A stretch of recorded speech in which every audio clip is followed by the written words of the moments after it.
നമസ്കാരം. ശുഭദിനത്തിലേക്ക് എല്ലാവർക്കും സ്വാഗതം. ശ്വേതവരാഹകൽപ്പത്തിലെ 7ാമത്തെ ചതുർയുഗമായ വൈവസ്വത മന്വന്തരത്തിലെ 28ാമത്തെ ചതുർയുഗമാണ്. കലിയുഗം തുടങ്ങിയിട്ട് 5126ാമത്തെ വർഷമാണ്. ഇന്ന് കലിദിന സംഖ്യ വരുന്നത് 18,72,478ാമത്തെ ദിവസമാണ്. ശ്രീകൃഷ്ണ ഭഗവാൻ സ്വർഗാരോഹണം ചെയ്ത ദിനം മുതൽക്കാണ് കലിദിനം തുടങ്ങിയത് എന്ന് പറയപ്പെടുന്നു. അന്ന് മുതൽക്ക് എണ്ണി തുടങ്ങുന്ന ദിവസം കണക്കിനനുസരിച്ചാണ് ഈ സംഖ്യ പറയുന്നത്.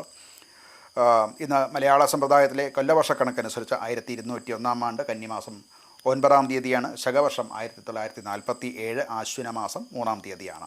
ഗ്രിഗോറിയൻ കലണ്ടർ അനുസരിച്ച് 2025 സെപ്റ്റംബർ മാസം 25-ാം തീയതിയാണ്. ഇത് ചതുർത്ഥി, ശുക്ലപക്ഷത്തിലെ ചതുർത്ഥി തിഥിയാണ്. രാവിലെ 7:06 വരെ ആണ്. തുടർന്ന് പഞ്ചമി തിഥിയാണ്. നക്ഷത്രം വരുന്നത് ചോതി നക്ഷത്രമാണ്. രാത്രി 7:08 വരെയുള്ള സമയത്ത് ചോതി നക്ഷത്രം വരുന്നുണ്ട്. കരണം വരുന്നത് കഴുതക്കരണമാണ്. ഉച്ചയ്ക്ക് 3:51 വരെയുള്ള സമയത്താണ് ഈ കഴുതക്കരണം വരുന്നത്. നിത്യയോഗം വരുന്നത് ആനക്കരണമാണ്. രാവിലെ 7:06 വരെയുള്ള സമയത്താണ് ആനക്കരണം. ഞാറ്റുവേലം ഉത്രം ഞാറ്റുവേല തന്നെയാണ്.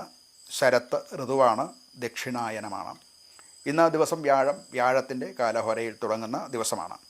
ഇന്ന് ഉദയം സംഭവിക്കുന്നത് രാവിലെ 6:16 ഉദയം വരുന്നു. വൈകിട്ട് 6:14 46 അസ്തമയം സംഭവിക്കുന്നു. ദിനമാനം വരുന്നത് 11:58 29 ദോഷകാലങ്ങളാകുന്ന രാഹുകാലം വരുന്നത് ഉച്ചയ്ക്ക് 1:45 തുടങ്ങി 3:15 വരെയുള്ള സമയത്താണ്. ഗുളികകാലം വരുന്നത് രാവിലെ 9:15 മുതൽക്ക് 10:45 വരെയുള്ള സമയത്താണ്. യമകണ്ഠകാലം വരുന്നത് രാവിലെ 6:16 തുടങ്ങി 7:48 വരെയുള്ള സമയത്താണ്. ഈ 3 കാലങ്ങളും ദോഷകാലങ്ങളാകയാൽ ശുഭകർമ്മങ്ങൾക്ക് വർജിച്ചിട്ടുള്ളതാണ്.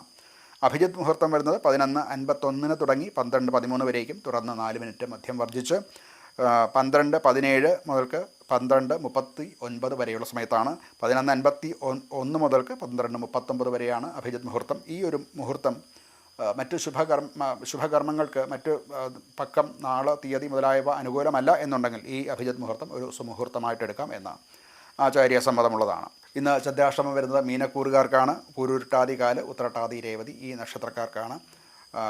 അഷ്ടമത്തിൽ ചന്ദ്രൻ വരികയാൽ, 8ാം ഭാവത്തിൽ ചന്ദ്രൻ വരികയാൽ ഇന്നത്തെ ദിവസം ഒരു ശുഭദിനമല്ല. നൂതന കർമ്മങ്ങൾക്കും അതുപോലെ പ്രധാനപ്പെട്ട യാത്ര എന്നിവ ഇന്ന് അവർ ഒഴിവാക്കേണ്ടതാണ്.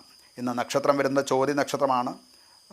ശുഭനക്ഷത്രമായിട്ടാണ് ചോതി നക്ഷത്രം കണക്ക് കൂട്ടിയിട്ടുള്ളത്. ക്ഷേത്രനിർമ്മാണം, എല്ലാ തരത്തിലുള്ള മംഗളകർമ്മങ്ങൾക്കും നൂതനമായിട്ടുള്ള ബീജാവാപം, കൃഷി തുടങ്ങുക മുതലായിട്ടുള്ള കാര്യങ്ങൾക്കൊക്കെയും ഈ നക്ഷത്രം അനുകൂലമാണ്. നമസ്കാരം.